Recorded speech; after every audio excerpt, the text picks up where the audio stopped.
Então, boa tarde. Vamos continuar falando de divisão e conquista. Então, relembrando, né, o que a gente está querendo fazer? A gente tem um problema que a gente quer resolver, a gente quer encontrar um algoritmo eficiente, e a nossa esperança é que, usando divisão e conquista, a gente consiga algoritmos mais eficientes que os engenhos, né? E para isso a gente vai sempre buscar resolver nosso problema em 3 passos. Quebrar o problema em pedaços menores, 2 ou mais pedaços menores, resolver cada um desses pedaços separadamente, resolver o mesmo problema em cada um desses pedaços, e o terceiro passo é a gente combinar a solução de cada um desses problemas de uma maneira que a gente consiga obter a solução do problema original. Tá? Então, a gente vai continuar, a gente já viu alguns exemplos de uso desse paradigma, e hoje a gente vai partir para um exemplo um pouco diferente dos anteriores, porque não tem a ver nem com não tem a ver com vetores, né? Nossos exemplos eram muito baseados em vetores, mas na prática a gente vai representar eventualmente nos vetores, mas a definição do problema é um problema geométrico. Então, imagina que a gente tem um certo conjunto de pontos no plano e eu estou compartilhando tela. Alguém consegue ver minha tela? Tô vendo. Para mim está aparecendo no outro computador aqui, está aparecendo normalmente. Sim.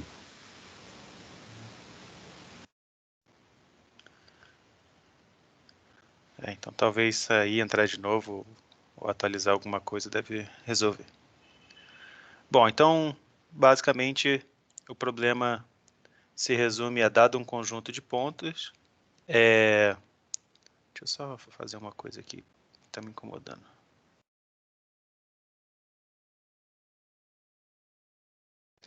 Dado um conjunto de pontos no plano, eu quero encontrar aquele par de pontos que tem a menor distância entre eles. No caso, fiz um desenho meio exagerado aqui para ficar bem claro que o par de pontos que está mais próximo um do outro é esse par daqui. Tá? E, bom, quando a gente fala de distância, a gente está falando da distância euclidiana mesmo. E tem uma solução muito simples, que é para cada ponto eu poderia calcular a menor distância dele para todos os outros, né? Só que a gente sabe que essa solução seria muito ineficiente, porque para cada ponto a gente ia gastar θ de n de tempo, né? E a gente tem θ de n pontos, então a gente sabe uma solução que leva tempo n ao quadrado, que é basicamente testa tudo. Para cada par de pontos, calcula a distância entre eles e depois pega a menor de todas. Mas se a gente for parar para pensar, essa solução ela é muito pouco inteligente no sentido de que ela não está usando as propriedades do problema, né? Se as minhas distâncias fossem arbitrárias, imagina que eu tivesse uma matriz ou uma caixa preta que, dados os 2 pontos, te retorna um número aleatório. Tá? O mesmo algoritmo iria funcionar. Então, a gente tem mais coisa aqui que a gente pode usar para trabalhar, né? O fato de que esses pontos estão no plano e que eles têm coordenadas x e y, eu deveria ser capaz de usar isso de alguma maneira a meu favor, né?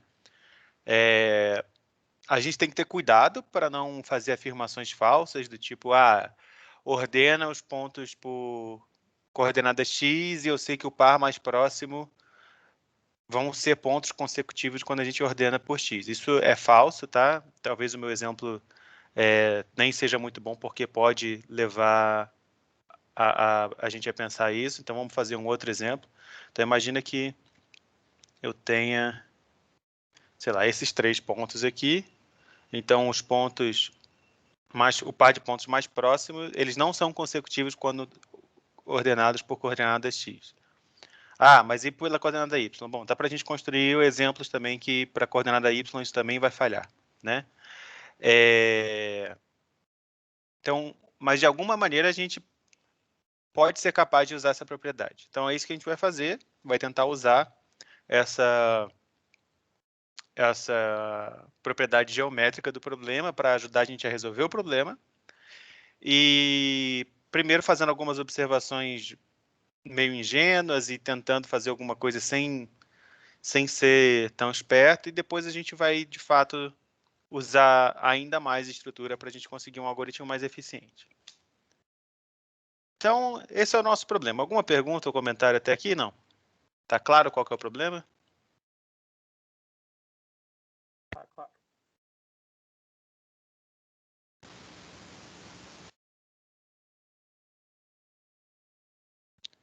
Então, esse é o problema de par mais próximo ou par de pontos mais próximos.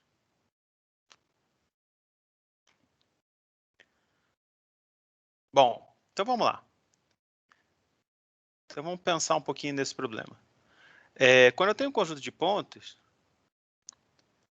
como é que eu posso usar divisão e conquista? Como é que eu posso tentar usar divisão e conquista? Porque, às vezes, a gente não sabe exatamente onde a gente vai chegar, mas a gente vai tentando construir o algoritmo e vendo o que a gente pode fazer no meio do caminho, né?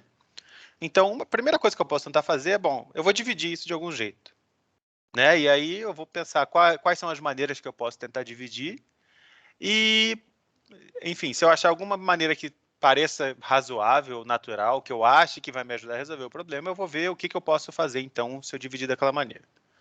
Então, qual maneira parece, ou quais maneiras parecem naturais para vocês dividir? Será que dividir arbitrariamente é uma boa ideia? Imagina que o meu vetor de pontos ele pode estar ordenado de qualquer maneira, né? Então, esse aqui pode ser o primeiro ponto, esse aqui pode ser o segundo, o terceiro, o quarto, e assim por diante. Né? Então, será que, sei lá, se eu tiver N pontos, dividir esses N pontos no meio é uma boa ideia? Será que tem alguma outra ideia que vocês já achem que é melhor?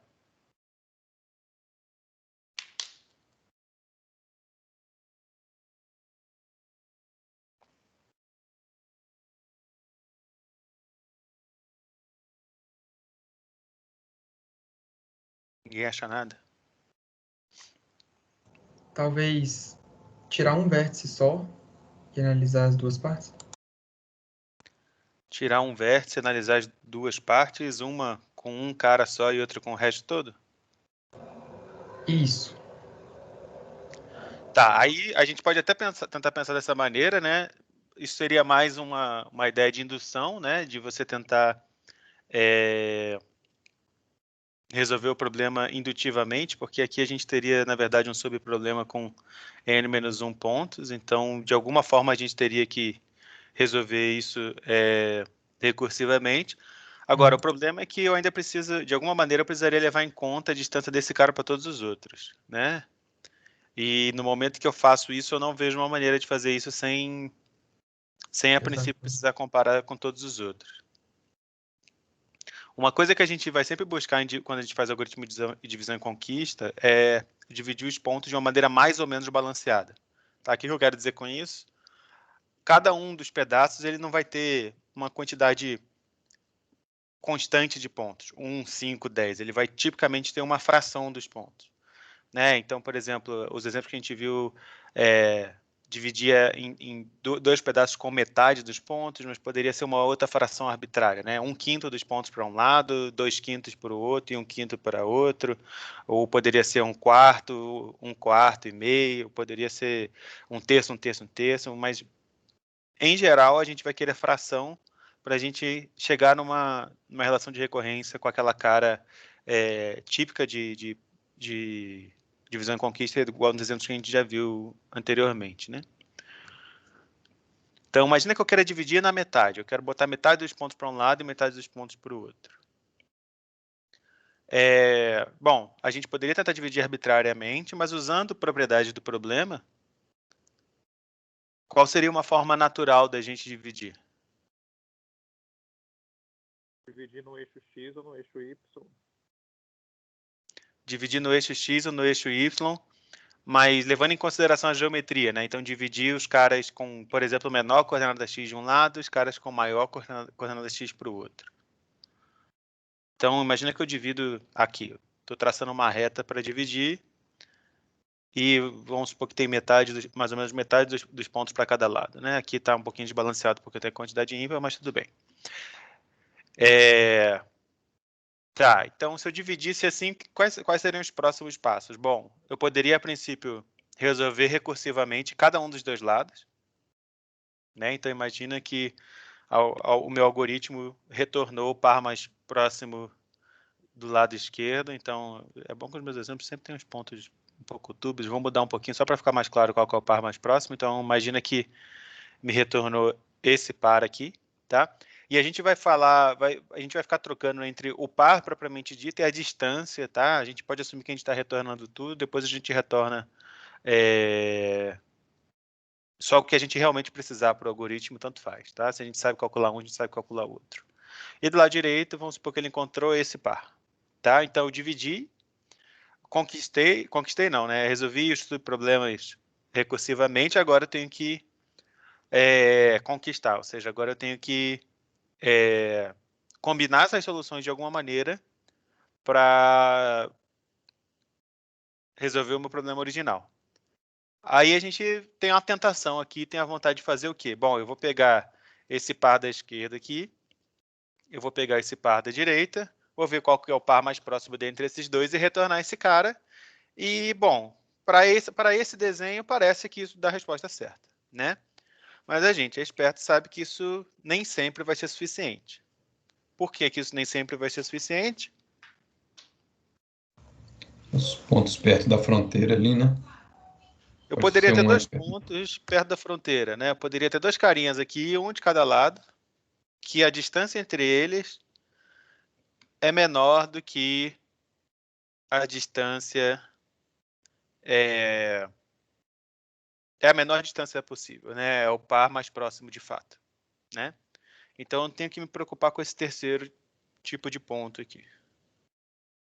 Bom, então se eu for bem sem pensar muito, como é que eu posso analisar esses caras aqui? Você pega os que estão mais próximos da fronteira de cada um dos lados e verifica a distância? Eu posso pegar os mais próximos da fronteira. Eu posso, se eu fosse ainda mais ingênuo, eu poderia fazer o seguinte, ó, pega todo mundo que está de um lado, para cada um deles compara com todo mundo que está do outro, né? Mas eu posso ser um pouco mais esperto, né? Eu vou pegar só quem está próximo. O que é próximo? Ah, bom, eu já sei recursivamente qual que é a distância desses dois caras, que eu vou chamar de D1 para esse par de pontos e D2 para esse outro par. Então eu posso chamar de D o menor desses dois valores. E aí eu sei o seguinte, bom, se eu tiver alguém que esteja numa distância maior do que D dessa fronteira aqui do meio, qualquer ponto que esteja numa distância maior do que isso, certamente não vai estar muito próximo de alguém que esteja do outro lado. Em outras palavras, o que eu estou dizendo é o seguinte, ó, esse cara daqui, que eu marquei de verde, ele não pode ter alguém que esteja do outro lado da linha azul, que esteja uma distância menor do que D em relação a ele, porque para chegar lá eu vou ter que pelo menos atravessar essa faixa aqui, que tem largura D. Certo? Então não preciso me preocupar com esses caras que estão fora dessa faixa entre as duas linhas vermelhas. Bom, então, de novo, calculei recursivamente, calculei a menor distância entre dois pontos do lado esquerdo, chamei de D1, menor distância entre dois pontos do lado direito, D2, peguei o mínimo entre essas duas coisas e chamei de D. A princípio, essa é a minha resposta, pode não ser. Mas se pode não ser, significa que tem que para eu ter um par de pontos cuja distância é menor do que D, eu tenho que ter um cara que está à esquerda da linha azul, um cara que está à direita da linha azul, cuja distância entre eles é menor do que D. Mas se a distância entre eles é menor do que D, então, em particular, a distância de cada um desses pontos em relação à linha azul também tem que ser menor do que D, né? Então, o que eu estou dizendo é, os pontos que eu ainda preciso olhar são esses que estão nessa faixa aqui. Nessa faixa aqui do meio. Tá? Bom, então o que eu poderia fazer? Então, agora eu poderia pegar só para os pontos lá daquela faixa, olha para cada um na esquerda, para cada um na direita, compara a distância entre eles e vê se ela é menor do que D. Faz sentido? Faz sentido. Então, eu vou redesenhar aqui, vou dar um zoom aqui. Qual que é o problema disso? Bom, o problema disso é o seguinte, a princípio poderia ser que quase todos os pontos estivessem dentro dessa faixa. Tá? O meu desenho, deixa eu ver se ele está pelo menos realista. Deixa eu distanciar um pouco mais esses pontos aqui. Sei lá, imagina que esses são meus pontos. Então, eu calculei a menor distância entre dois pontos na esquerda. Achei, por exemplo, isso daqui. Vou chamar de D1. Achei a menor distância entre dois pontos na direita. Achei isso daqui. Chamei de D2. Peguei o mínimo entre eles. E aí, estou fazendo essa faixa imaginária de largura D aqui.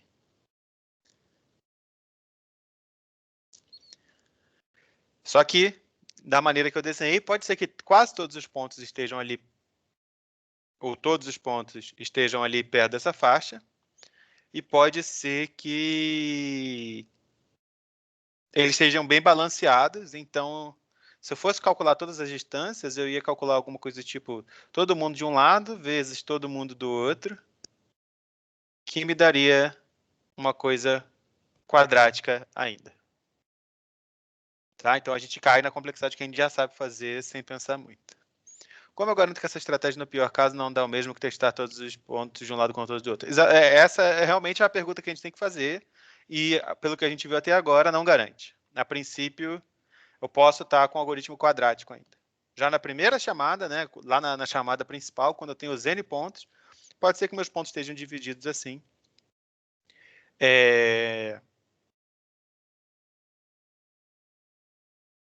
De maneira que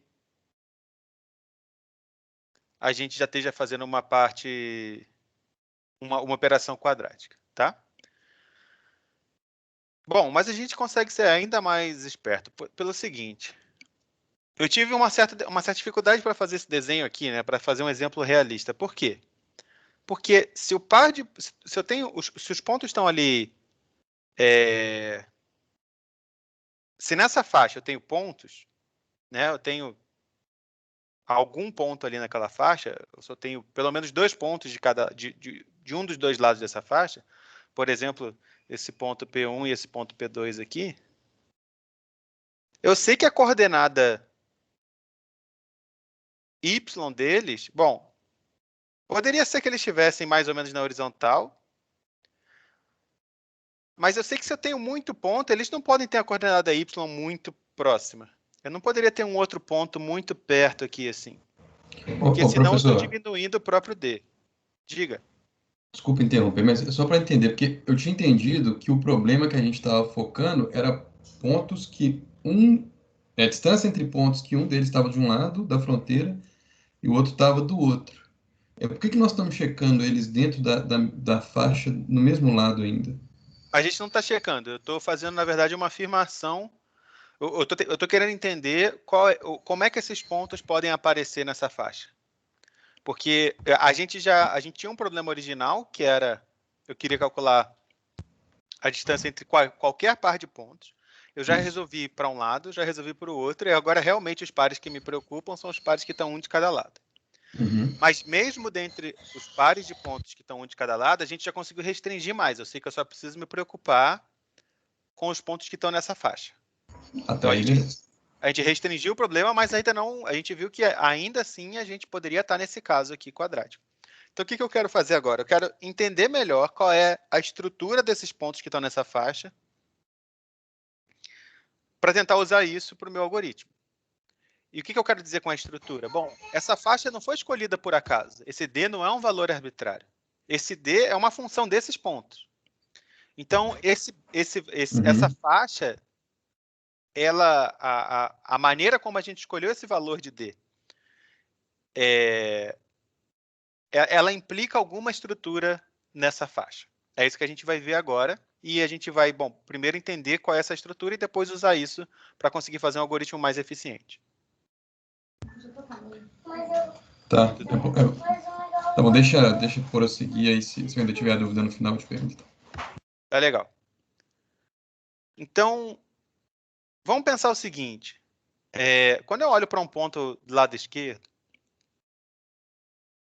o que eu quero? Onde é que eu quero chegar? Eu quero chegar no seguinte. Esse cara, eu tenho que comparar com os caras do lado direito. Tá? Mas eu sei o seguinte, bom, eu não preciso comparar, olhando para o desenho, né? Eu sei que eu não preciso calcular a distância para esse cara daqui de cima. Porque esse cara está bem longe, tá? Mas o que é bem longe? Sei lá. Imagina que a coordenada y dele é 5 vezes a coordenada y desse cara daqui. Ou 5 vezes não. 5D, a diferença entre as coordenadas y é tipo 5 vezes D. Bom, se é 5 vezes D, esse cara vai estar muito mais para cima, a distância deles vai ser pelo menos 5D, com certeza esse cara eu não preciso comparar. Tá? Então, de alguma forma, fazer um desenho mais abstrato aqui, mantendo a nossa convenção de cores, de alguma forma, quando eu olho para essa faixa, eu sei algo mais. Eu sei que, olhando para esse cara daqui, os caras que podem estar a distância menor do que D dele, eles não podem estar em qualquer lugar. Eles têm que estar, os caras do outro lado, né? Eles têm que estar num pedacinho restrito aqui. Bom, que pedacinho é esse? Bom, tem várias maneiras de a gente pensar nisso. Então, vamos pensar primeiro de uma maneira, depois a gente vai pensar de outra que vai ficar mais fácil para o nosso algoritmo. Imagina que esse cara aqui tem a coordenada y, e imagina que eu olho nessa distância y para cima aqui. Então, se eu tenho um ponto que está acima dessa barrinha verde, tá? Então, o meu P1 está aqui, o meu P2 está aqui. Eu sei que a distância entre P1 e P2 é pelo menos... De novo, eu estou usando y quando eu quero usar D, desculpa.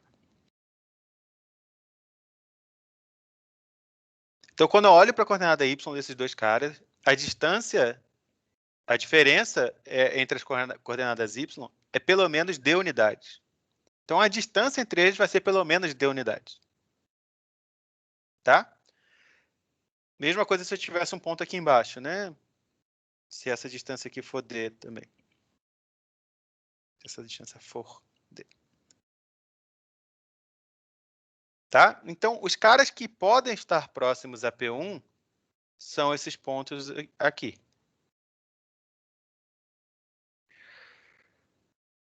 Tá, mas e daí? Sei lá, será que eu poderia ter uma quantidade muito grande de pontos aqui? Porque senão, se eu tivesse que comparar com esses caras todos, eu também me ferrava, né? Então, será que eu poderia ter ômega de n pontos aqui? Será que eu poderia ter a quantidade linear de pontos dentro dessa faixa?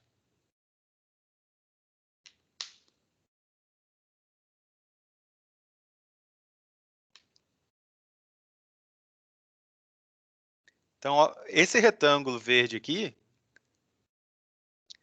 o que a gente sabe sobre ele? A gente sabe que ele é um retângulo de 2D de altura por D de largura. Mas a gente sabe mais do que isso. A gente sabe que qualquer par de pontos dentro daquele retângulo está à distância pelo menos D um do outro. Tá? Então, eu não posso ter ponto demais aqui dentro. Porque se eu tivesse essa quantidade de pontos que eu desenhei aqui, 1, 2, 3, 4, 5, 6, 7, 8, 9, eu ia ter pares de pontos próximos um do outro, com distância menor do que D. Tá? A gente vai ver quantos pontos a gente pode ter nessa faixa. A gente nem vai se preocupar muito com a quantidade, mas o importante é que é uma quantidade constante de pontos no máximo que pode ter nessa faixa. Faz sentido isso? Sim. Então, a minha afirmação é, eu não posso ter ponto demais aqui. Se esses pontos azuis estão à distância D um do outro, então, na verdade, se eu tenho esse primeiro aqui, então esse cara aqui não pode estar aqui, esse também não pode estar aqui, esse também não pode estar aqui. Aí, de repente, vamos supor que esse aqui esteja a distância exatamente D daquele primeiro lá. Mas agora esse cara proibiu esse, e esse daqui pode estar também. Então, eu posso ter alguns pontos ali, mas eu não posso ter muitos. O que eu quero mostrar é que eu tenho uma quantidade, no máximo, constante de pontos ali. E é chatinho mostrar isso. Então, eu não vou, é chatinho mostrar constante ótima, né? Então, eu não quero mostrar constante ótima. Eu quero só mostrar que é alguma constante. Por que que isso é legal? Porque agora, para cada ponto da esquerda, eu sei que eu vou ter que comparar só com uma quantidade constante de pontos na direita. Para cada ponto na esquerda, eu vou precisar comparar com, no máximo, a quantidade constante de pontos na direita. Se eu conseguir fazer isso, aí o meu algoritmo fica bacana. Porque eu consigo comparar a distância entre cada par de pontos nessa faixa em tempo linear. Certo? Porque para cada um, para esse P1, eu vou comparar, por exemplo, com esses 3 caras aqui. Aí com o outro, de repente, eu comparo com 5.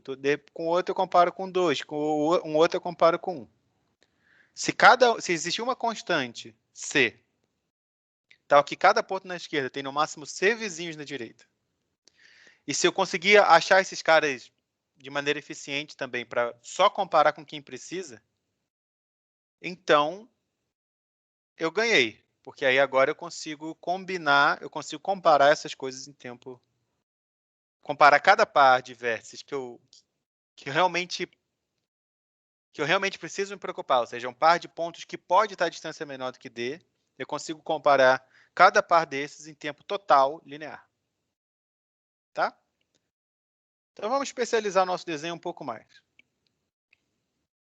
Então a gente tem de novo aquela divisão lá no meio. De novo a gente tem aquela faixa lá. Só que agora eu vou subdividir essa faixa. Tem uma certa dificuldade de fazer linhas retas aqui. Principalmente quando a gente tem que fazer numa distância certa. Então vamos olhar de novo para aquela faixa e a gente vai especializar essa faixa. Como? Vou subdividir essa faixa aqui.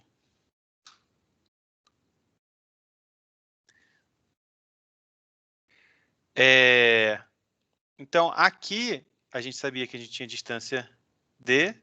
Então vai ser D sobre 2. Esse pedacinho daqui também vai ser D sobre 2. E a mesma coisa do outro lado, tá? O desenho não está numa escala decente, mas para isso que a gente escreve as coisas. Tá? E eu vou fazer o mesmo tipo de divisão, uma divisão imaginária, tá? Eu não estou muito preocupado com como que eu vou implementar isso nesse momento. Depois a gente pensa se a gente consegue implementar isso de jeito decente. Mas eu vou fazer o mesmo tipo de divisão agora na horizontal. Então eu vou dividir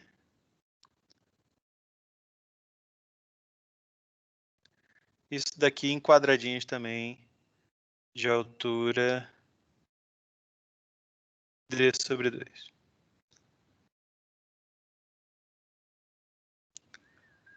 Faz sentido? Para que eu estou fazendo isso? Porque agora eu consigo fazer uma conta mais fácil. Qual conta que eu consigo fazer? É o seguinte, vamos olhar para um quadrado desse. Tá? Depois eu vou redesenhar isso de novo, várias vezes. Então vamos olhar para um quadrado desse. Então agora eu estou olhando um quadrado de largura D sobre 2 e altura D sobre 2. Cada quadradinho está ou totalmente à esquerda da linha azul ou totalmente à direita da linha azul. Quantos pontos eu posso ter dentro de um quadrado desse?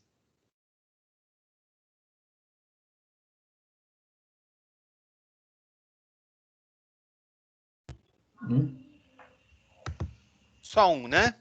Porque imagina que eu tivesse mais de um. Tá? Se eu tivesse... A distância seria menor que dele. Exatamente, a distância seria menor do que D. Por quê? Bom, o mais distante que 2 caras podem estar é se um estiver num vértice desse quadrado aqui e o outro estiver no vértice oposto. Essa é a maior distância entre 2 pontos no quadrado, seria essa diagonal aqui.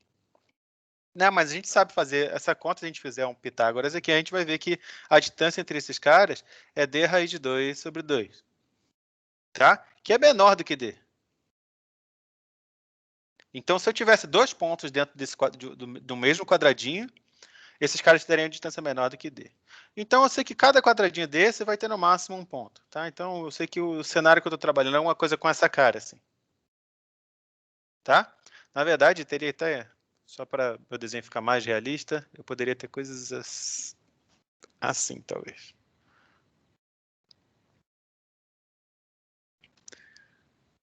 Esse aqui também eu vou afastar um pouquinho do outro. Tá? Bom, então, usando essa observação, eu vou fazer esse desenho mais uma vez, só que agora eu vou fazer meus quadradinhos um pouquinho menores, porque eu quero ter uma quantidade mais significativa de quadradinhos na tela para a gente conseguir entender melhor o que está acontecendo. Então, de novo, estou redesenhando a minha faixa, agora estou desenhando ela mais estreita porque eu quero olhar mais para cima e mais para baixo. Tá? As linhas horizontais eu não vou fazer não, são as linhas as linhas de caderno aqui do tablet. Então vamos olhar para um quadradinho que tenha um ponto, tá? Então vamos supor que tem um ponto aqui.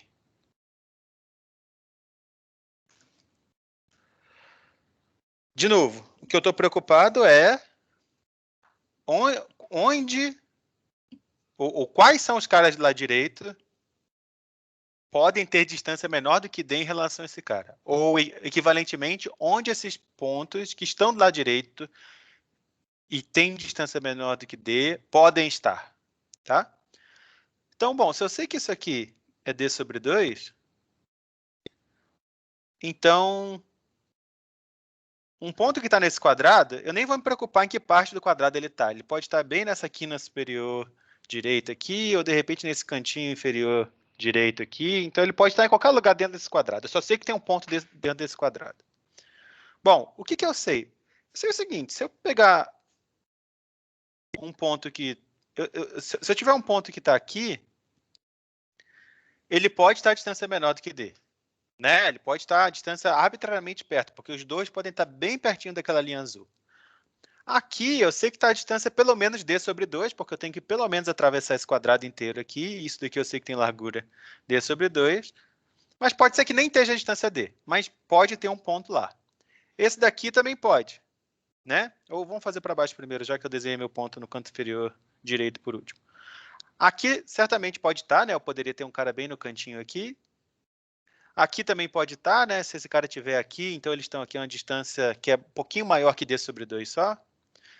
Pelo mesmo raciocínio, aqui também poderia estar, né? Poderia ter um ponto aqui que está na distância um pouquinho maior que D sobre 2. Aqui também poderia ter um ponto, né? Porque se tivesse na quina aqui ia ser mais ou menos aquele D raiz de 2 sobre 2 que a gente calculou ali em cima. Bom, mas aqui eu sei que eu já não posso ter.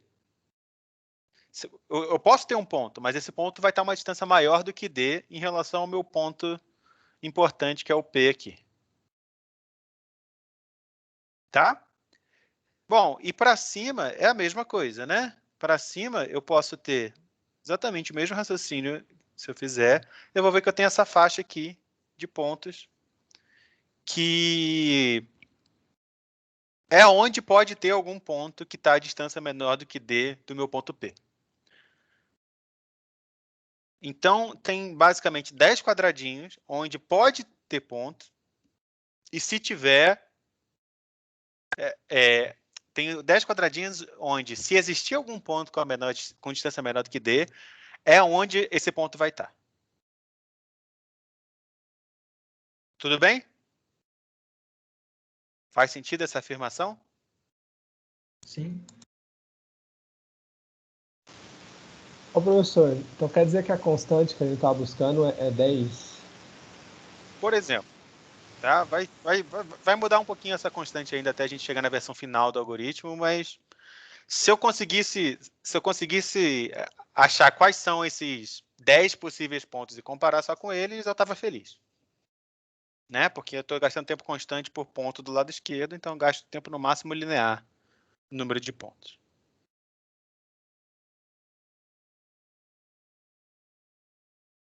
Tudo bem? Tudo bem. Bom, isso para esse ponto que está nesse quadradinho mais próximo. Para o ponto que está no quadradinho mais distante, eu vou fazer em roxo aqui. Na verdade, eu até poderia descartar alguns desses caras, né?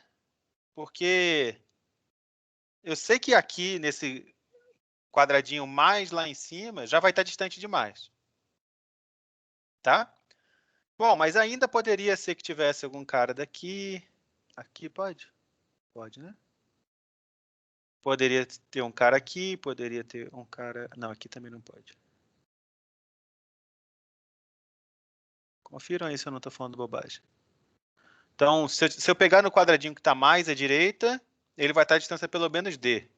Porque tem que atravessar um quadradinho do lado esquerdo e um quadradinho do lado direito inteiros para chegar lá. Tá? Então, para o ponto que tiver um pouquinho mais distante da faixa, ou seja, está no quadradinho da esquerda, da faixa da esquerda, esse cara tem ainda menos caras. Tem ainda menos pontos do outro lado que eu preciso analisar. Então, o pior caso é realmente esse ponto aqui, né? Então, eu tenho o ponto que está na metade da direita da faixa da esquerda, e esse cara eu posso ter 10 pontos com quem comparar. Muito bem. Então, o que eu quero fazer? Eu quero fazer o seguinte. Achar esses quadradinhos é meio esquisito, porque as minhas coordenadas podem ser muito grandes comparadas a D, então eu poderia ter, se eu fosse desenhar todos os pontos com todos os quadradinhos onde alguém pudesse aparecer, eu poderia ter uns buracos vazios com um monte de quadradinho vazio, então eu não quero gerar esses quadradinhos, porque isso poderia ser que não fosse linear no número de pontos, tá? Poderia ser que não fosse nem polinomial no número de pontos. Mas eu quero usar essa observação. Então, o que eu vou fazer? Eu vou fazer o seguinte. Imagina que a gente ordena todos esses pontos agora que estão nessa faixa por coordenada y. Tá? Então, o que eu quero entender agora é o seguinte. Quando eu estou ordenando isso por y, e o meu P está aqui,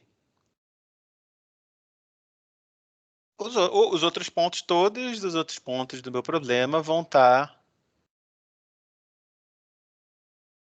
nessa ordenação. Tá? Pensa que é um vetor mesmo.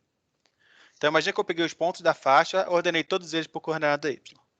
Agora, a minha pergunta é, esses pontos que me interessam aqui, nessa região mais problemática, onde que eles vão estar quando eu ordeno o conjunto de todos os pontos por y? Bom, quando eu ordeno por y, eu sei que eu vou ter pontos que estão... Eu estou ordenando todos os pontos da faixa, ou seja, eu tenho pontos que estão à esquerda da faixa e pontos que estão à direita da faixa. Então, vamos supor que eu queira saber o seguinte, para esse ponto aqui de cima, que eu vou chamar de Q, qual é o mais distante que ele pode estar de P nessa ordenação de pontos por y?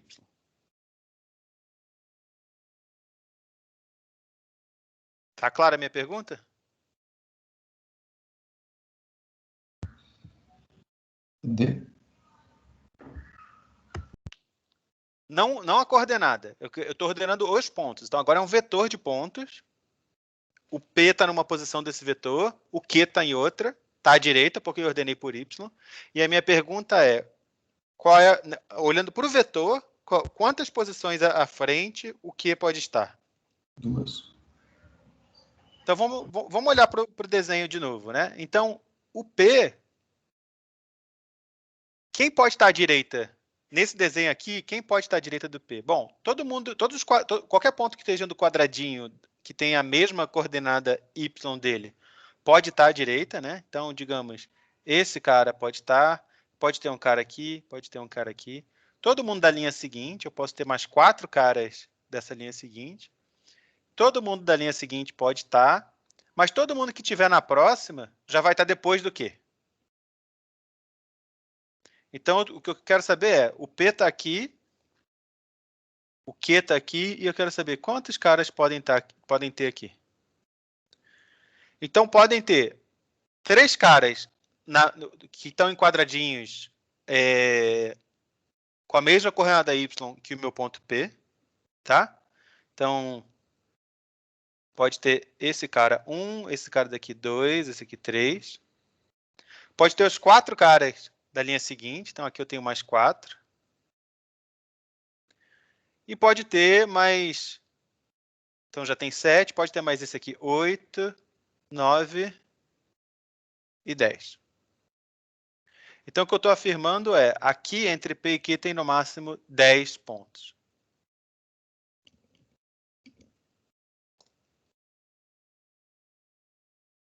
Tudo bem?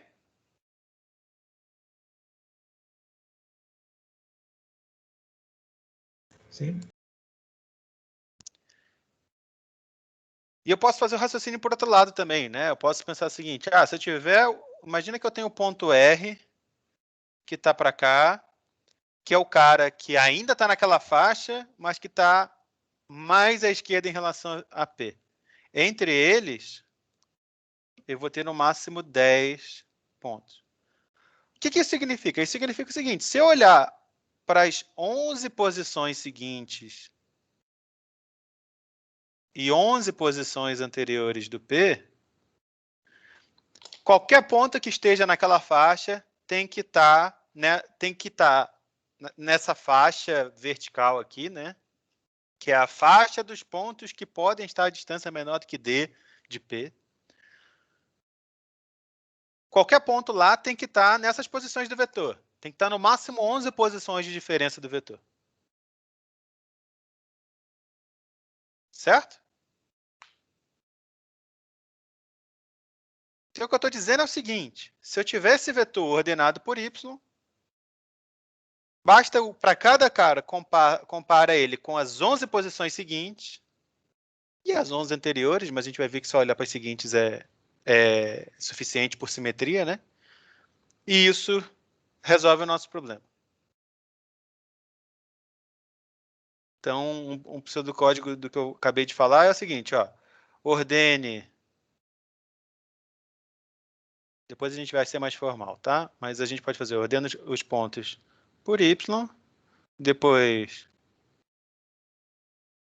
Então, imagina que os pontos estão numerados de 1 a n, tá? Então, para ir de 1 até n,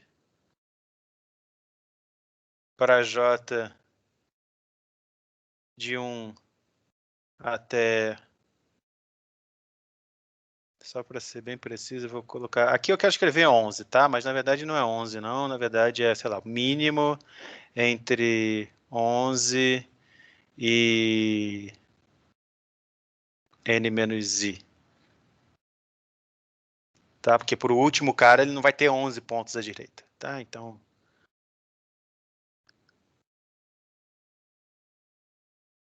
compare PI e PI mais J. Então, para cada ponto eu vou comparar com o próximo, com o que está 2 posições para frente, 3 posições para frente, até 11 posições para frente. Tá? E se vocês concordaram com tudo que eu falei até agora, isso daqui deveria ser suficiente. Qualquer ponto que esteja a uma distância no máximo D, eu vou achar olhando dessa maneira. Faz sentido isso? Faz sentido. Faz. Então, agora, bom, ordenar n pontos a gente sabe fazer em n log de n. Tá? O merge sort, por exemplo, faz isso para a gente. E isso daqui? Isso daqui é 11 vezes n comparações. Né? Então, isso daqui é θ de n. Tá? Então, se a gente conseguir fazer tudo isso, então como é que fica o nosso algoritmo? Bom, eu tenho que ordenar por x para organizar os pontos, poder dividir os pontos no meio. Então, um pseudocódigo ainda alto nível. A gente vai refinar isso mais um pouquinho ainda. Tá? A gente vai ordenar por x.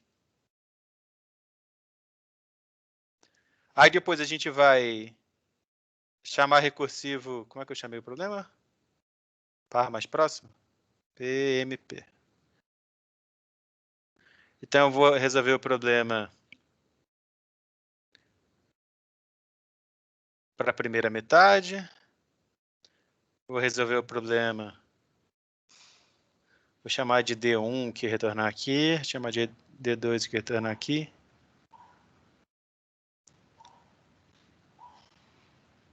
N sobre 2 mais 1 até o N. Aí depois eu vou chamar de D o mínimo entre D1 e D2. E depois eu vou rodar esse negócio daqui. Tá? Vou ordenar por Y.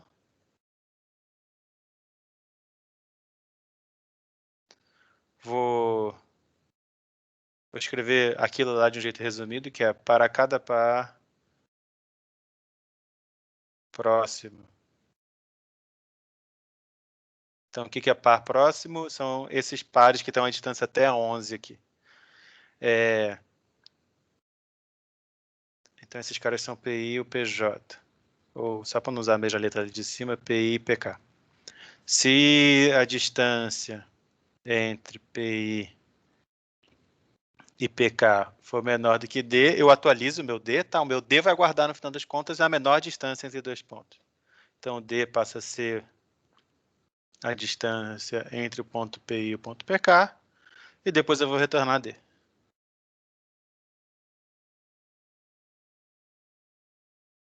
Tá? Então, se a gente fosse fazer exatamente do jeito que está aqui, a gente vai discutir como fazer de um jeito um pouco melhor ainda, mas a gente já teria o quê?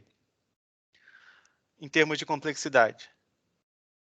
Bom, para achar o par de pontos mais próximos para um conjunto de n pontos, eu estou fazendo duas chamadas recursivas de tamanho n sobre 2. E quanto tempo que eu gasto no resto aqui?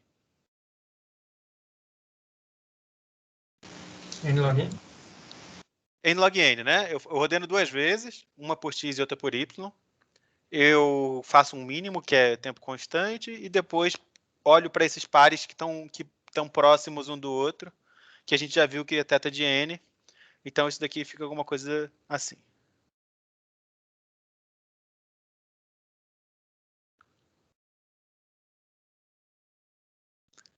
E quanto é que dá isso?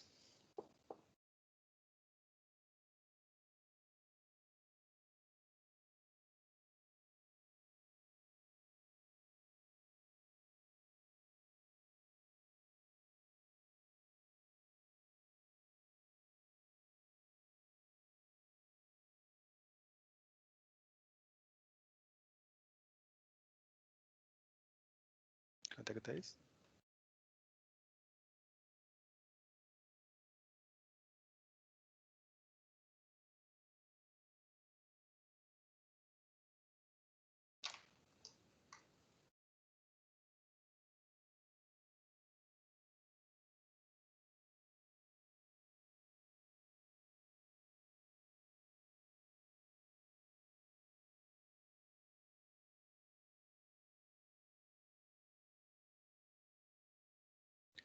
Cai em algum caso o teorema mestre ou não? Tem que estar no sangue o teorema mestre já a essa altura, gente. Em algum caso do teorema mestre. Como é que é? Em algum caso do teorema mestre, sim.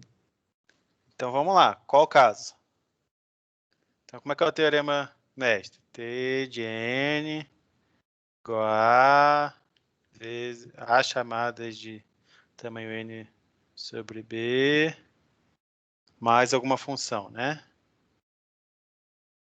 Então, qual que é o... A gente tem que fazer o log de Q na base Q. Tanto faz aqui, porque vai dar... É 2 e 2, então nesse caso, como A é 2 e B é 2, vai dar 1 no log. E aí a gente tem que comparar essa função aqui. Né? Então, nesse caso, o expoente dessa função f é exatamente 1. Tá? Então, entra no caso... Deixa eu escrever aqui embaixo.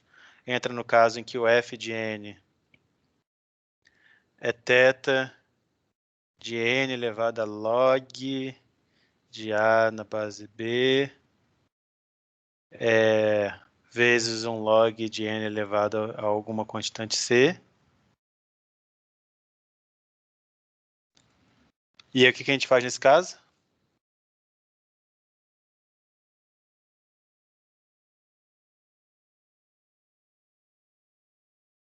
Bom, nesse caso vai dar...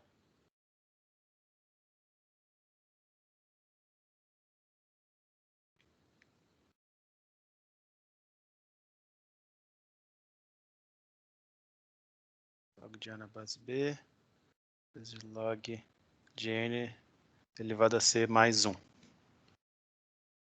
Tudo bem? Faz sentido?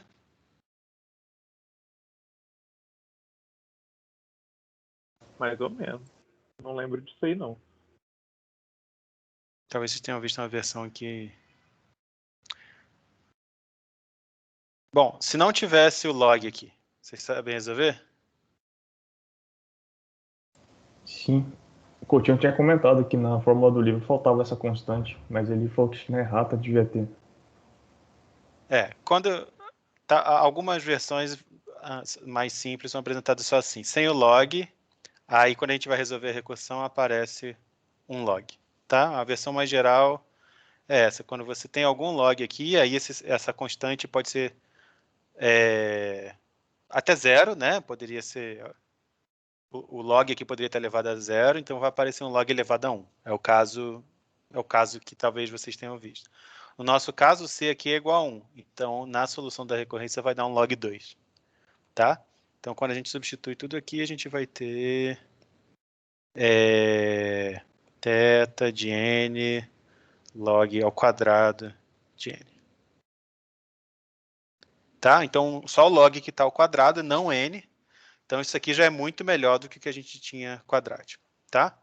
Mas isso aqui é só a aplicação do teorema médio, talvez de uma versão um pouquinho mais geral daqui o Gabriel tenha visto com vocês, mas a gente vai se livrar desse log aqui. Eu não quero ficar reordenando coisas, tá?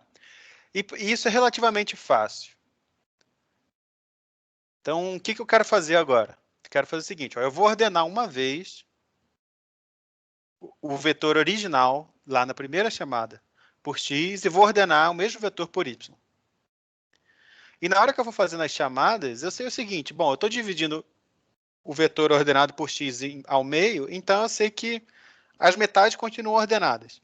Então eu não preciso nem me preocupar em ficar reordenando a cada chamada recursiva.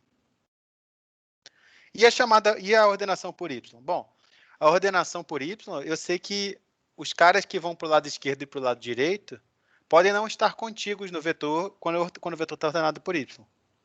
Mas eu sei o seguinte.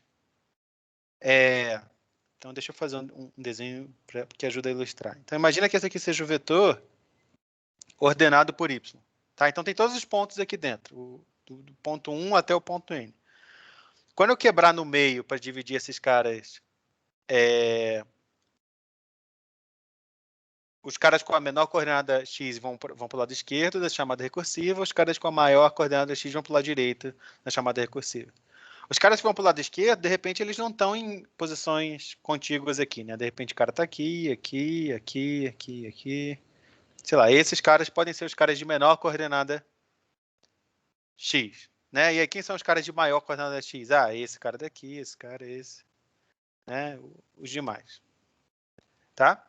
Mas eu sei que, quando eu quebro esse vetor em 2, então, digamos, se esse aqui era o 1, 2, 3, 4, 5, 6, 7, 8, quando eu for quebrar esse vetor em 2 para fazer as chamadas recursivas, eu sei o seguinte, ó, os caras que vão estar aqui para a direita, eles vão continuar na mesma ordem relativa, né? 1, 2, 3, 4, 5, 6, 7, 8. Tá? E os caras que vão estar para cá, eles também vão continuar na mesma ordem relativa. Então, basicamente, o que eu tenho que fazer é, se eu já tiver o vetor ordenado por coordenada y, na hora de fazer a chamada recursiva, basta eu marcar esse cara vai para a esquerda, esse cara vai para a direita, e uma vez que eu saiba quem vai para qual lado, é só eu percorrer o vetor uma vez e dividir esse vetor em 2. Tá? Dá para fazer, a menos da ordenação inicial, dá para fazer tudo isso em tempo linear.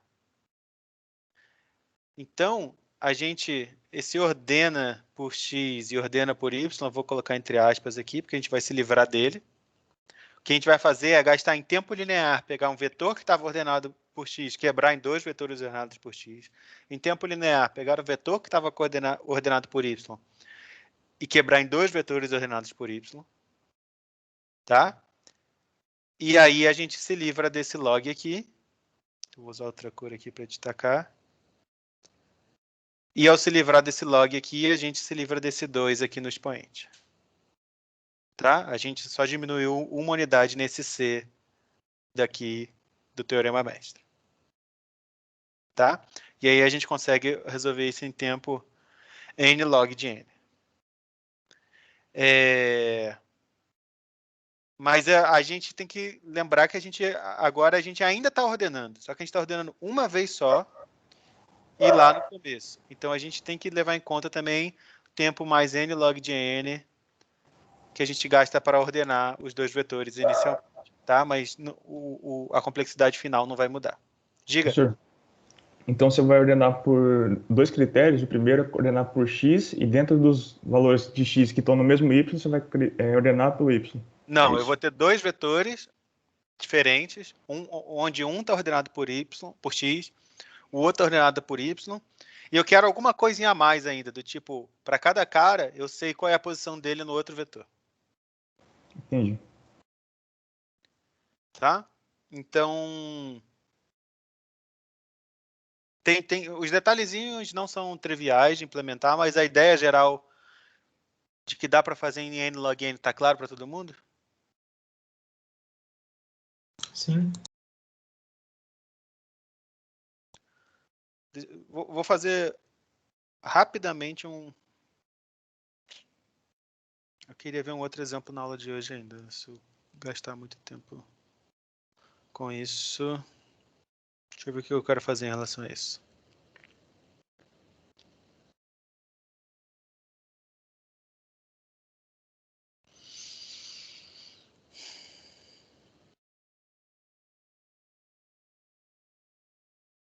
Vou fazer um exemplo bem simples aqui. Imagina que os meus pontos são 1, 2... As coordenadas x são 1, 2, 3 e 4, e as coordenadas y são, sei lá, 5, 6, 7 e 8. Tá? Então, quando eu ordeno... Então, esse aqui é o P1, P2, P3 e P4. Quando eu ordeno por x, como é que isso vai ficar ordenado? Vai ficar P1, P2, P3 e P4. Quando eu ordeno por y, vai ficar P4, P2, P1 e P3. Tá? Aí eu tenho que quebrar esses vetores para fazer chamadas recursivas. O vetor ordenado por x é trivial, né? A gente só quebra em dois pedaços, que vai ter P1, P2 de um lado, porque a ordenação por x não vai mudar, e vai ter P3 e P4 do outro. Agora, a ordenação por isso, eu tenho que olhar para cada cara. Ah, esse daqui está do lado esquerdo ou do lado direito? Então, deixa eu apagar isso aqui e colocar do lado de cá.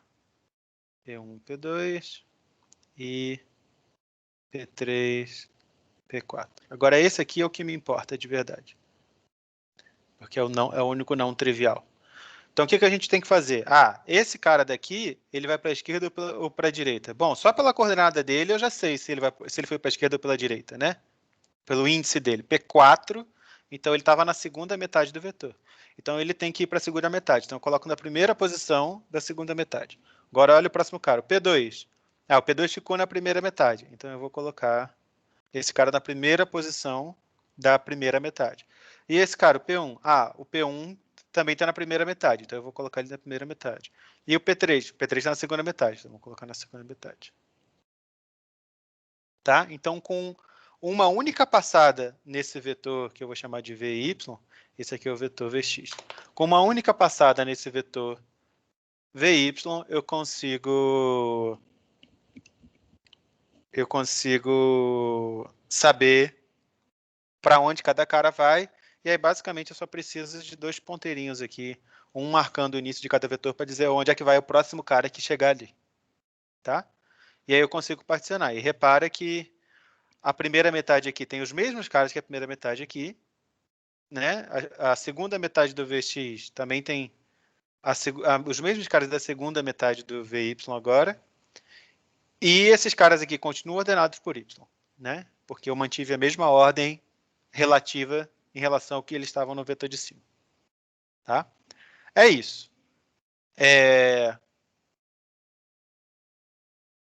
Esse exemplo aqui numérico está claro para todo mundo?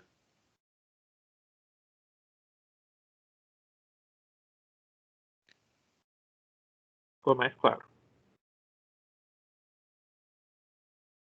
Tá. Então eu vou, para a gente ter tempo de discutir um outro exemplo com calma, eu vou encerrar esse exemplo por aqui. Então, só recapitulando, o que a gente faz? Antes de começar o algoritmo, eu vou ordenar os elementos por x e por y. O que tem efetivamente no vetor?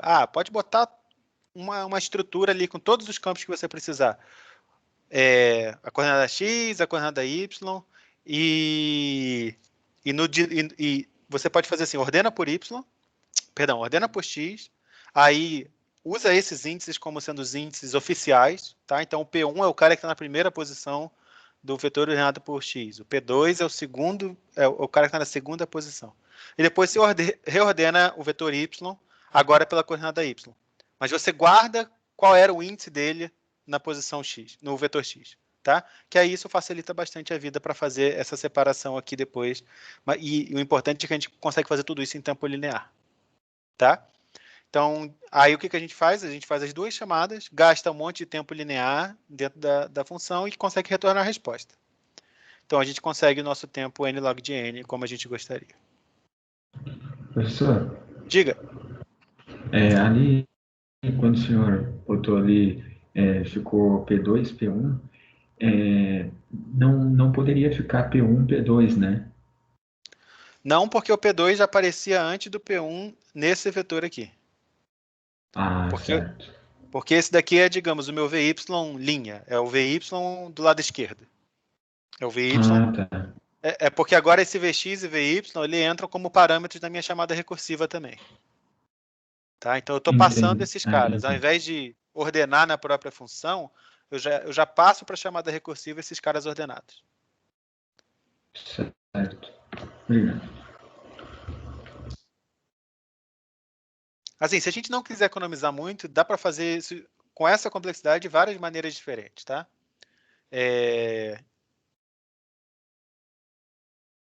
Mas esse jeito que eu falei é um jeito que é relativamente fácil de fazer e já dá a complexidade que a gente quer. Bom, então vamos ver o nosso último exemplo de divisão e conquista. Professor, Diga.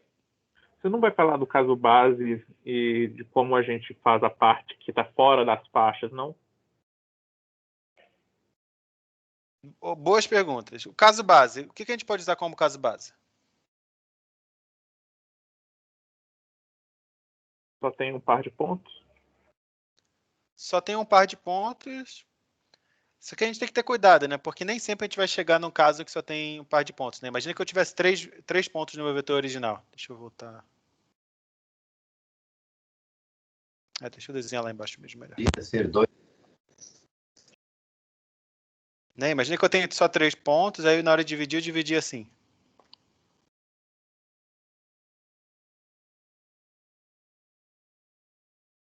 Agora ele não quer mais atualizar? Atualizou. Então, do lado de cá, eu consigo definir um D1 direitinho, né? A distância entre esses dois pontos. Mas e quando eu tenho um cara só, o que eu faço? Se retorna infinito. Retorno infinito, né? Então, se eu não tenho um par de pontos para calcular a distância entre eles, retorno infinito. Tá certo? A gente pode fazer assim. E a outra pergunta também é importante, né? Porque eu falei da faixa. No final das contas, a gente não usa a faixa no algoritmo. Tá? O único motivo da gente ter feito todo esse raciocínio da faixa foi para chegar nesse número aqui.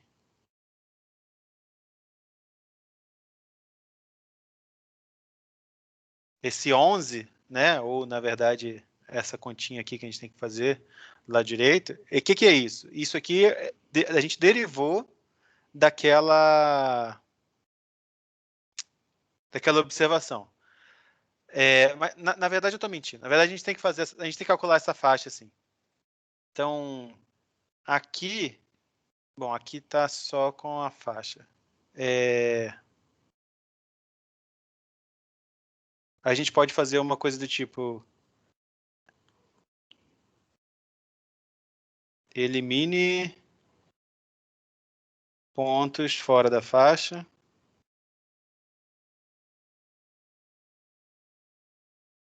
Como é que eu elimino ponto fora da faixa? Bom, eu posso simplesmente, para cada ponto, se a coordenada x dele tiver a distância maior do que d da faixa, o que é a faixa efetivamente? Sei lá, pega o primeiro ponto do lado de cá, o primeiro ponto do lado de cá e faz a média das coordenadas, por exemplo. Tá? Então, depois de ordenar por y, a gente a rigor tem que filtrar, tem que jogar fora esses caras que não importam, para depois realmente só olhar os pontos que estão, os 11 pontos que estão para frente ali. Tá? Mas isso é fácil de fazer em tempo linear também. Mas realmente eu tinha esquecido. Obrigado. Sem problema. Mais alguma pergunta?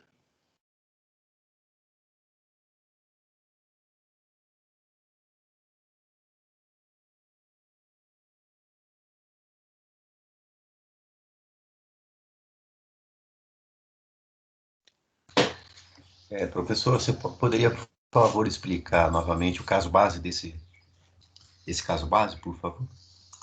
O caso base é o seguinte: eu vou sempre quebrando a quantidade de pontos na metade, né? E, bom, eu tenho duas opções. Ou eu deixo o caso base para quando eu tenho realmente só um ponto.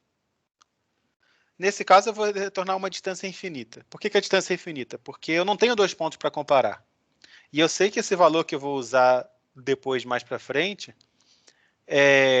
eu vou sempre fazer um mínimo entre dois valores. Então, se eu colocar infinito, eu tenho certeza que qualquer distância entre dois pontos que eu achar vai substituir esse valor.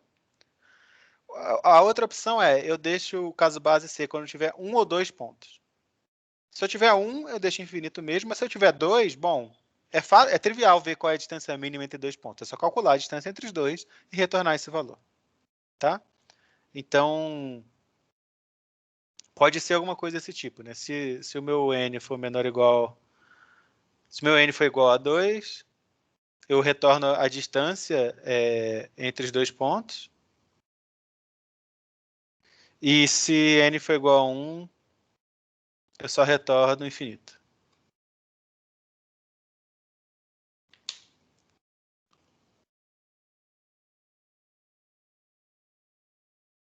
Tudo bem? Tudo bem. A questão do infinito que eu não tinha entendido muito bem, mas está claro. Sempre, todo problema que a gente tiver que achar o menor ou maior alguma coisa, boa parte dos problemas que a gente tem é sempre de minimização ou de maximização, né?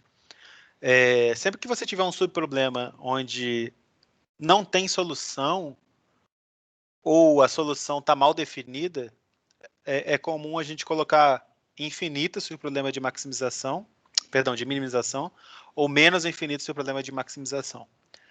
Por quê? Porque tipicamente o que a gente vai fazer vai olhar vários subproblemas e vai tomar o mínimo dentre eles. Bom, mas se algum deles for infinito, o mínimo vai ser o outro. Então, todos aqueles subproblemas onde eu tenho uma solução que não faz sentido, eu coloco infinito como sendo a resposta. Porque eu sei que aquele valor vai ser descartado mais para cima quando aquele valor for comparado com outros. É basicamente a mesma ideia de quando a gente quer achar um menor elemento de um vetor, né?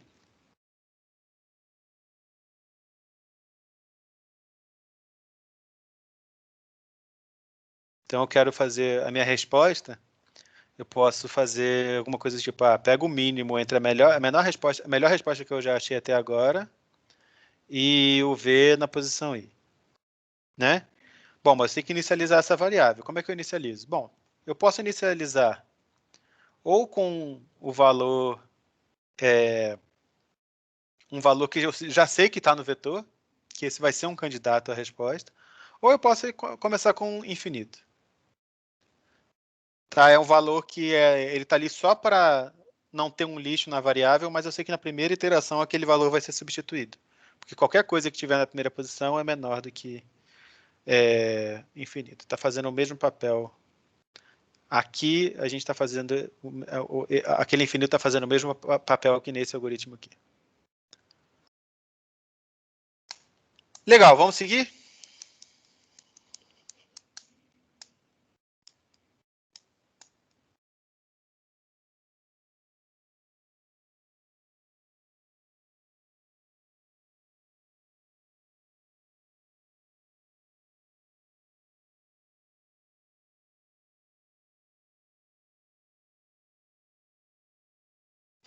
Então vamos voltar no problema do subvetor de soma máxima. Então, de novo, como é que era esse problema? Eu te dou um vetor e aí eu quero encontrar a maior soma que eu consigo num pedacinho dele aqui. Tá? Eu quero um pedacinho que consista de 0 ou mais posições adjacentes. Tá? Então, eu poderia pegar isso, eu poderia pegar um pedacinho aqui no final, eu poderia pegar aqui um pedacinho aqui no meio. A única coisa que eu não posso fazer é escolher uns caras a dedo, assim, sem pegar o que tiver no meio. Isso aqui não é válido. Tá? Então, a gente resolveu esse problema usando indução. E agora a gente vai resolver esse problema usando divisão e conquista, porque ele fica mais complicada a solução, mas ilustra uma ideia que é muito comum em problemas de divisão e conquista quando a gente trabalha com vetores. Tá? Então, bom, vamos começando das observações mais básicas. Né? Eu tenho um vetor, eu quero achar o subvetor de soma máxima, eu quero fazer isso usando divisão e conquista, o que eu vou fazer? Sei lá, vamos tentar quebrar esse vetor no meio. E aí resolver o problema do subvetor de soma máxima para a esquerda e do subvetor de soma máxima para a direita. Bom, se a resposta estiver totalmente contida de um lado ou totalmente contida do outro, a gente pega o máximo entre essas duas coisas e a gente está muito feliz. Mas, de novo, assim como no problema anterior, a gente tem que se preocupar com soluções desse tipo.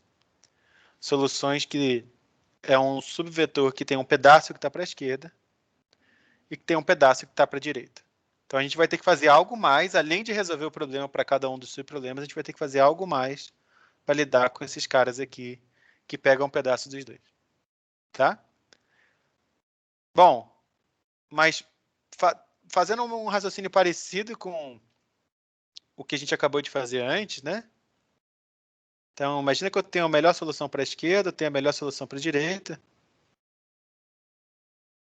E agora eu quero achar a melhor solução global. Bom, se ele não estiver totalmente na esquerda e se ele não estiver totalmente na direita, significa que ele usa pelo menos esses dois caras aqui. Né? O último do lado esquerdo e o primeiro do lado direito. Bom, mas eu não sei quantos que usa. Né? Eu não sei se ele vem até aqui ou se ele vem até aqui.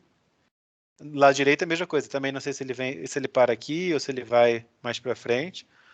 Mas a minha solução ingênua seria, então para cada posição I do lado esquerdo e para cada posição J do lado direito, testa qual seria a soma desse subvetor da posição I até a posição J.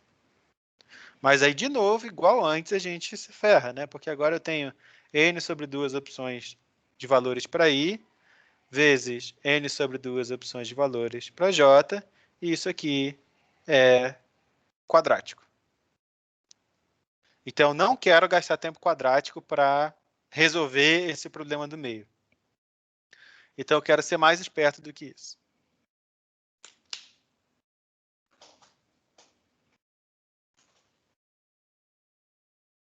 O que a gente pode fazer?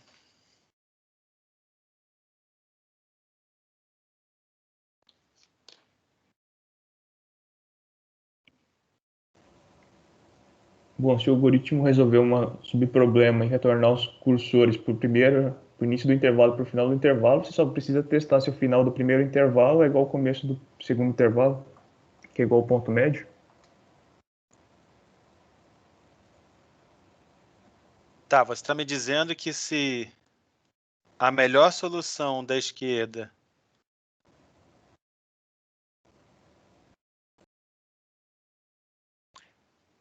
vier até o meio e a melhor solução da direita vier até o meio, então eu sei que eu posso só juntar as duas e pegar uma solução, é isso? Isso. Tá, mas pode ser que ainda tenha eu tenho mais um caso que eu preciso me preocupar, que é o seguinte: de repente, se eu olho para cada um dos pedaços, se eu olho só para a esquerda, a melhor solução está aqui. Se eu olho só para a direita, a melhor solução está aqui. Mas quando eu olho para o vetor inteiro, a melhor solução pode estar no meio, né? Então vamos dar um exemplo numérico para isso. Imagina que eu tivesse um vetor assim: 2, 5, menos 10, 7, 7 não, para não empatar, 6, 8, menos 10, 4 e 5. Então, se eu olho para cada um dos dois pedacinhos, a melhor solução não chega no meio. Não está encostando ali no meio. Mas quando eu olho para o vetor inteiro, a melhor solução, de fato, atravessa aqui o meio.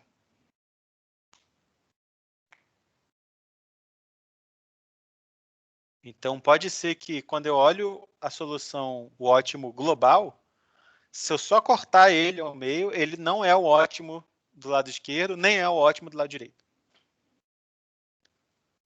Então, tem que ser um pouco mais... Tem que olhar um pouco mais de coisa ainda, além de só resolver os subproblemas, né? Então, uma coisa que ajuda aqui é a gente relembrar o que a gente fez lá no caso da indução, quando a gente usou a indução para resolver esse problema. A gente teve um problema parecido lá, né? O que a gente fez? A primeira coisa que eu vou fazer por indução é o quê? Eu vou jogar fora o último elemento e vou resolver o seu problema, né? Então, eu sei que, de repente, na hora de resolver o seu problema, a solução ótima está aqui, mas na hora que eu coloco esse cara de volta, a solução ótima usa ele, mas também usa alguma coisa para trás, tá? Então, o que a gente fez lá? Além de retornar a solução ótima, o que a gente retornava? O sufixo, né? O maior sufixo. A gente retornava o sufixo de maior soma, né? Porque a gente sabia que se eu fosse usar esse cara daqui, o que quer que eu fosse usar aqui seria um sufixo, e dentre todos os possíveis sufixos, eu queria usar o maior, claro. Porque se eu quero encontrar o subvetor de soma máxima, eu vou pegar o maior sufixo, né? Agora a gente pode fazer uma coisa parecida, né? Eu sei o seguinte, usando exatamente o mesmo raciocínio, agora, ao invés de cortar lá no finalzinho, eu cortei aqui mais para o meio. Mas tudo bem, eu sei que se uma solução atravessa o meio e pega um pedaço daqui, eu sei que esse pedaço daqui é o maior sufixo possível do lado esquerdo. Porque se tivesse um outro sufixo que desse uma soma maior, eu teria pego esse outro sufixo de soma maior para cá. Tá? Só que agora a mesma coisa vale para o lado direito, só que não com sufixo, mas como prefixo. Né? Eu sei que a minha solução, se ela atravessa ali para o lado direito, então ela vai pegar o quê? O maior prefixo possível do lado direito. Ou o prefixo de maior soma que eu tiver do lado direito. Tá? Então, o que eu estou afirmando agora é o seguinte. A minha solução ela tem três possibilidades. Ou ela vai pegar a maior soma do lado esquerdo, subvetor de soma máxima do lado esquerdo. Ou ela vai pegar o subvetor de soma máxima do lado direito.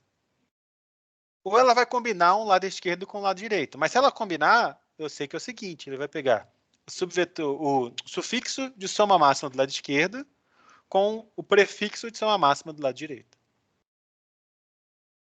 Faz sentido?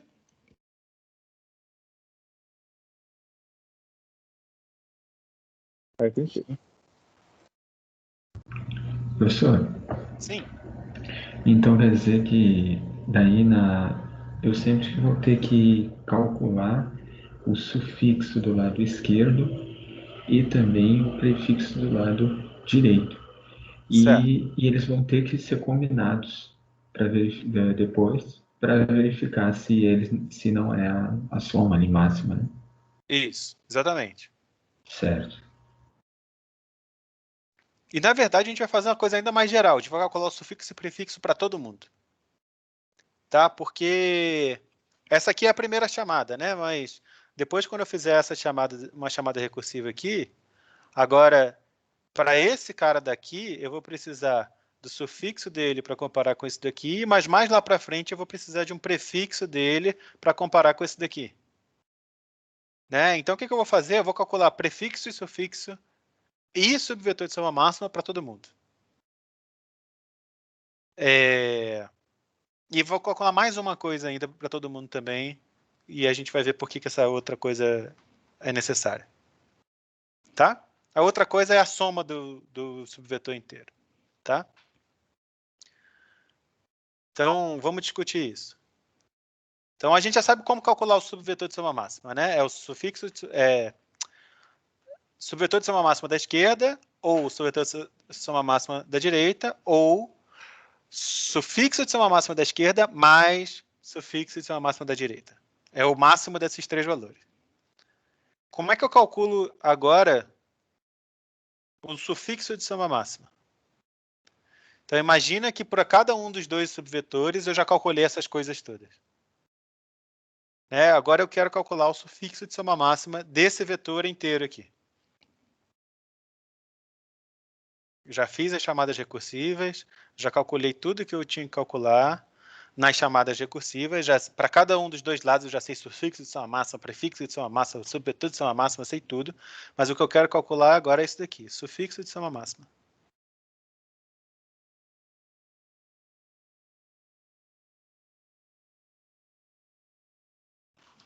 Como é que eu calculo?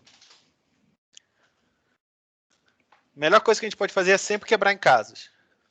Quais são as minhas possibilidades? Bom, ou o sufixo de soma máxima ele está totalmente contido nessa segunda metade aqui,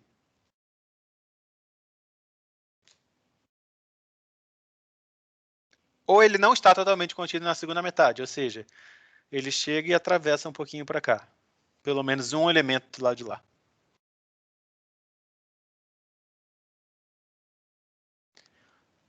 Então, como é que eu calculo em cada um desses dois casos? Primeiro caso, em que ele está totalmente contido.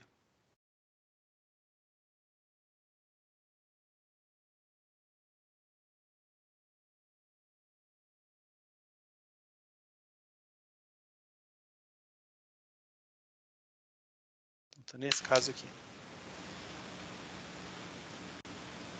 Isso já não é o Caso que ele sufixo tá- da... Pode falar, fica à vontade. Isso não já seria o sufixo que você calculou da chamada recursiva? Esse seria exatamente o sufixo de soma máxima da metade da direita, que eu já calculei recursivamente. Então, eu já sei um dos dois casos. Então, se o sufixo de soma máxima estiver totalmente contido na segunda metade do vetor, ele é simplesmente o sufixo de soma máxima da minha chamada de baixo, para a direita. Tá? Então, isso daqui, nesse caso, seria exatamente a mesma coisa que isso daqui que eu já calculei recursivamente. Então, esse caso foi molezinho. Então, agora o outro caso. Então, imagina agora que ele não está totalmente contido na direita. Mas ele é um sufixo. Se ele não está totalmente contido na direita e é um sufixo, então ele tem que chegar até lá na esquerda. Como é que eu calculo o sufixo de soma máxima nesse caso? Concatena com o sufixo da esquerda. É o direito e o da esquerda juntos. Eu pego o sufixo máximo da esquerda, mas tem que somar isso aqui tudo agora. Eu tenho que somar tudo. Eu não posso pegar só sufixo, eu não posso pegar só prefixo, eu não posso pegar o subvetor de soma máxima. Eu tenho que pegar tudo. Tá? Então, eu vou chamar isso de total. Tá? Então, eu tenho que pegar... Se eu tenho pelo menos um cara aqui da esquerda, isso é um sufixo. Ou seja, isso é uma sequência de caras contíguos que vai até a última posição. Mas se vai até a última posição, tem que pegar até todo mundo que está no meio do caminho também. Então, o que a gente concluiu aqui é o seguinte. Eu já deveria definir a minha anotação aqui, mas eu vou fazer um abuso um pouquinho aqui. O meu sufixo, ele vai ser o máximo entre duas coisas. Ou eu vou pegar o sufixo da esquerda, perdão, da direita, que foi o primeiro caso que a gente olhou, ou eu vou pegar um sufixo da esquerda e vou somar a soma da direita. Total, chamei de total da direita. O professor, nesse caso aí, o sufixo da direita e o total, eles não têm que ser coincidentes, não? Isso que eu estou pensando. Isso aqui é um underline, tá? Não vou usar underline depois, não. Fala de novo, desculpa. O sufixo da direita, ele pode ser menor que esse total, nesse caso? Por que eu tenho que incluir todos os elementos? Em que caso eu incluiria todos os elementos e o sufixo ainda seria diferente, o sufixo da direita? Você está dizendo... A sua pergunta é quando que isso daqui... É assim, ó, quando atravessa quando A o é meio melhor ali... que B, quando B é melhor que A, é isso? Não, desculpa. É quando atravessa a metade, Certo. aí eu entendi que tem que pegar o vetor inteiro da direita lá. Ótimo. O sufixo da direita, nesse caso, também não seria o vetor inteiro, então? Não, porque eu posso ter um menos 10 aqui, por exemplo. Tá? Então, imagina que o sufixo da direita some, por exemplo, 8. Aí eu tenho um valor aqui menos 10, ou seja, o total é menos 2. Mas o sufixo da esquerda é, sei lá, 15. Então, mesmo com esse total negativo... Vale a pena incluir o menos 10. Vale a pena incluir. Beleza, obrigado. Tá? E a gente tem basicamente tudo que a gente precisa para resolver o nosso problema, tá? Então vamos lá, vamos tentar resolver, tentar escrever um algoritmo. Então, subvetor de soma máxima. Eu vou pensar que eu estou trabalhando com uma estrutura em que eu tenho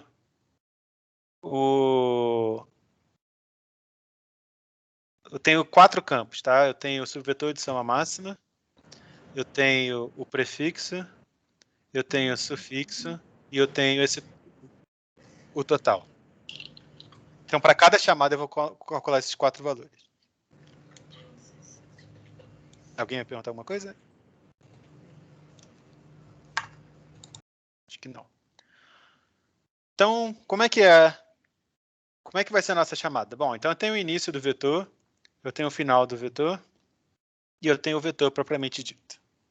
Tá? Então, vamos começar pelo nosso caso base.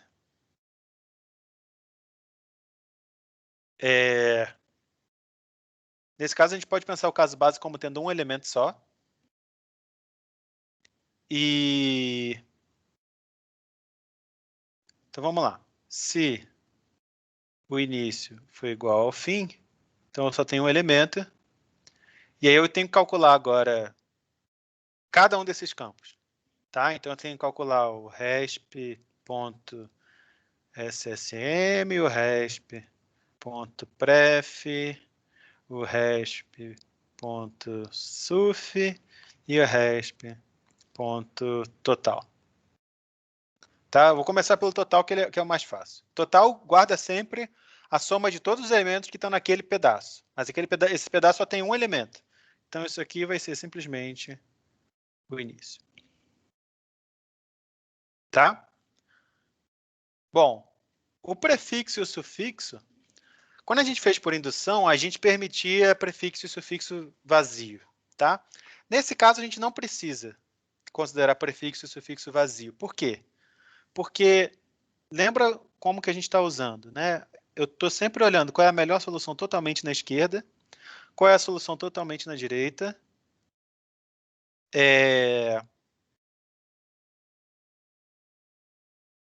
E o prefixo e o sufixo a gente vai usar basicamente para calcular soluções assim, que atravessam a metade aqui. Tá? Então, se eu estou calculando uma solução que está atravessando, então eu posso assumir que ela tem pelo menos um cara de um lado e pelo menos um cara do outro. Porque se ela não tiver alguém em algum dos dois lados, então ela está totalmente contida em um dos dois lados e eu não preciso usar um sufixo vazio da esquerda para juntar com alguma coisa não vazia da direita. Faz sentido? Faz. Então, nesse caso, se a gente está usando sempre sufixo e prefixo não vazio, então eu vou colocar assim. Vou colocar o elemento tanto no sufixo quanto no prefixo. Bom, e agora subvetor de soma máxima, esse sim a gente permite subvetor vazio, tá? Então eu vou pegar o máximo entre 0 e o elemento que eu estou olhando. Então, se o elemento for negativo, eu retorno 0. Basicamente é isso que eu estou fazendo. Tudo bem? Tudo bem. Então, agora vamos para a parte mais crítica do problema. Tá? Então, agora eu vou dividir. Então, esse era o caso base. Então, agora eu vou até subir aqui, porque a gente vai precisar de várias linhas. Então, eu vou calcular qual que é o meio. Então, o meio vai ser o início mais o final dividido por 2. Né? Piso. Vou botar o piso aqui. E aí, agora eu vou ter uma solução da esquerda, que vai ser o SSM do início até o meio para esse vetor, e uma solução da direita, que vai ser o SSM do meio mais 1 até o fim para esse vetor.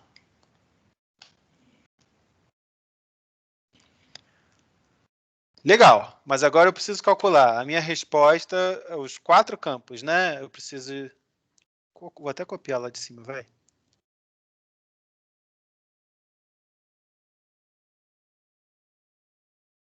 Preciso calcular essas 4 coisas. E depois, talvez eu precise editar alguma coisa, mas depois eu vou retornar a resposta.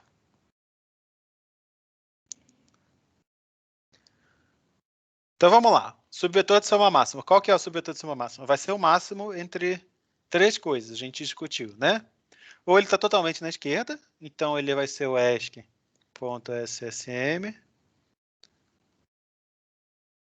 Ou ele vai estar totalmente na direita, então ele vai ser o dir.SSM.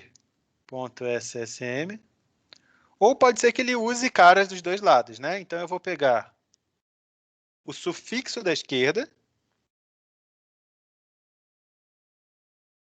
mais o prefixo da direita. Dir.dir, não, dir.pref. É estranho falar numa ordem e escrever na outra.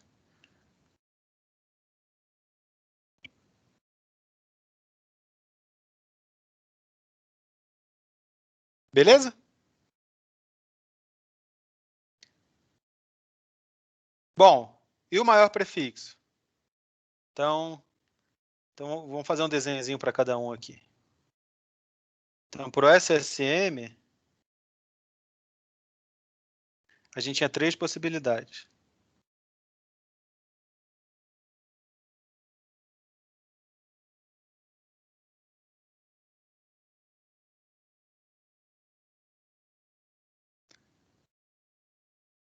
Então, ou ele estava totalmente na esquerda, ou totalmente na direita, ou ele estava cruzando aqui.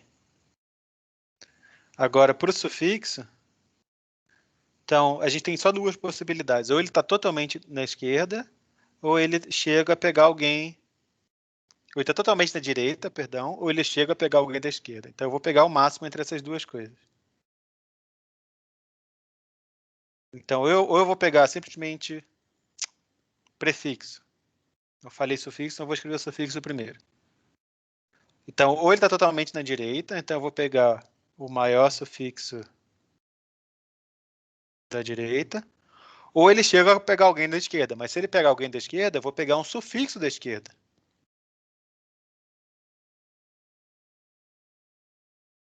Esc.suf. Mas aí, nesse caso, eu tenho que pegar a direita inteira, né?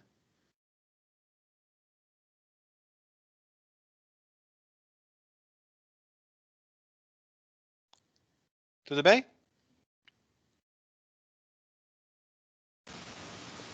Tranquilo. Para o prefixo, a mesma coisa por simetria, né? Ou ele está totalmente na esquerda, aí eu vou pegar o maior prefixo da esquerda, ou ele chega a atravessar a metade, mas aí eu vou ter que pegar a esquerda inteira mais um pedacinho da direita.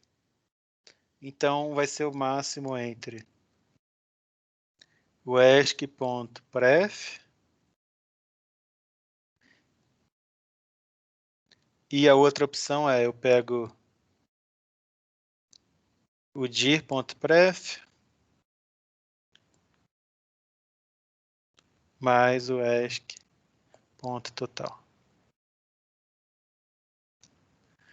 Bom, e o que falta calcular é o total, mas esse é trivial, né?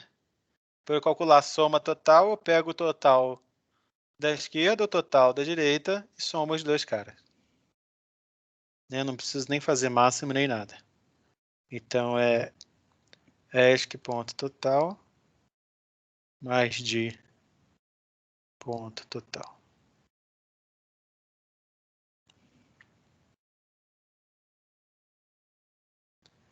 Tá? Então, assim, o algoritmo é longo só porque a gente está calculando sempre 4 coisas, mas se você for parar para pensar, ele é conceitualmente muito simples, né? Tirando o caso base, a gente está fazendo, basicamente comparando valores e fazendo umas somas aqui.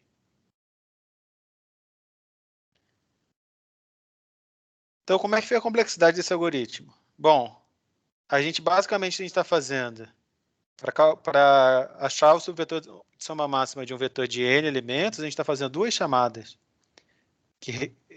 para subvetores de tamanho n sobre 2. Tá? E todo o resto que a gente faz, se a gente for comparar, se a gente for analisar, a gente está fazendo comparação, a gente está fazendo uma continha básica aqui, tá? Aqui a gente está só comparando elementos e fazendo o máximo, tudo de tempo constante.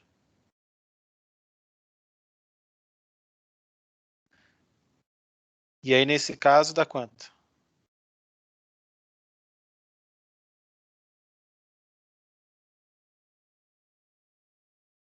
N log N? N log N não. É mais barato que isso.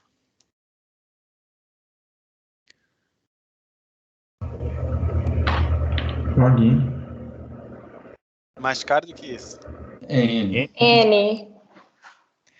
Tá? O jeito de pensar nisso daqui, mais simples, é o seguinte. Ó, pensa que o que você tem é esse daqui. Ó. Você tem uma árvore binária.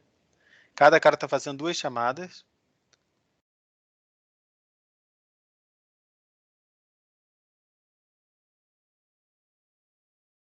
No último nível, você tem N caras. Tá? No penúltimo nível, você tem N sobre 2. E assim por diante.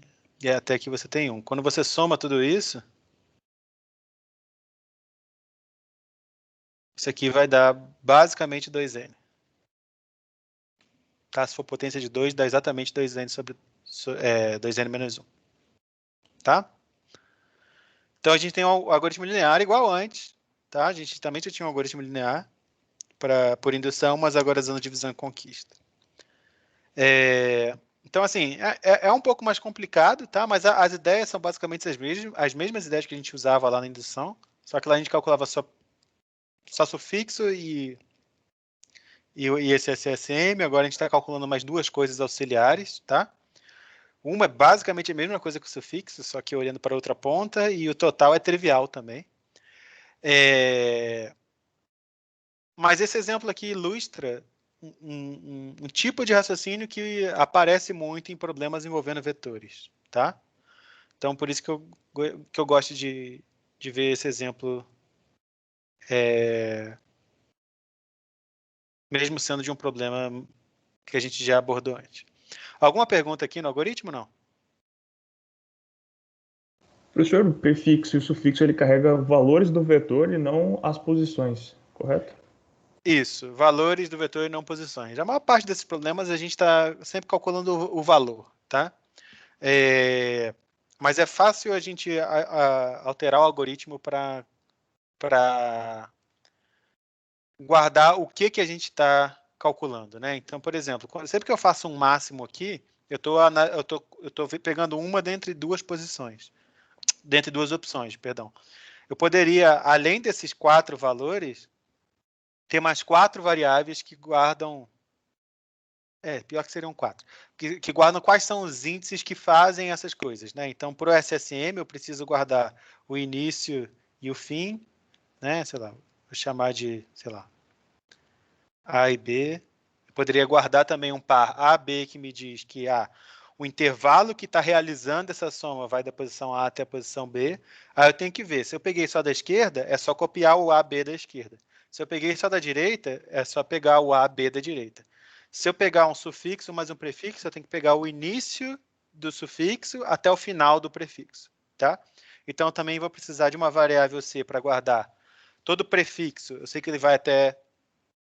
Todo prefixo eu sei que ele vai do início até uma certa posição, então eu posso guardar qual que é essa posição até onde ele vai. E todo sufixo vai de alguma posição até o final. Então eu posso guardar também qual é essa posição onde ele começa, né? E aí é a mesma coisa, para calcular. Se o máximo vier daqui, da esquerda, então eu sei que o prefixo, o C, vai ser o C da esquerda. Se vier da direita, então eu vou pegar a esquerda inteira mais um prefixo da direita. Então, o C vai ser o C da direita. Por D vai ser a mesma coisa, e aqui em cima a gente tem que ver se a gente pegou o AB totalmente da esquerda, ou o AB totalmente da direita, ou pegou o D da esquerda com o C da direita, né? Dependendo de qual é o máximo desses 3 valores. Tá? Mas, de novo, em geral a gente não está muito preocupado com... É importante a gente saber fazer, tá? Mas a gente não está muito preocupado com essa parte de reconstrução da solução, porque a gente consegue fazer isso fácil só adicionando mais uma linha para cada valor que a gente está calculando aqui. E com isso a gente consegue retornar também qual seria essa solução. Beleza? Beleza. Mais alguma pergunta?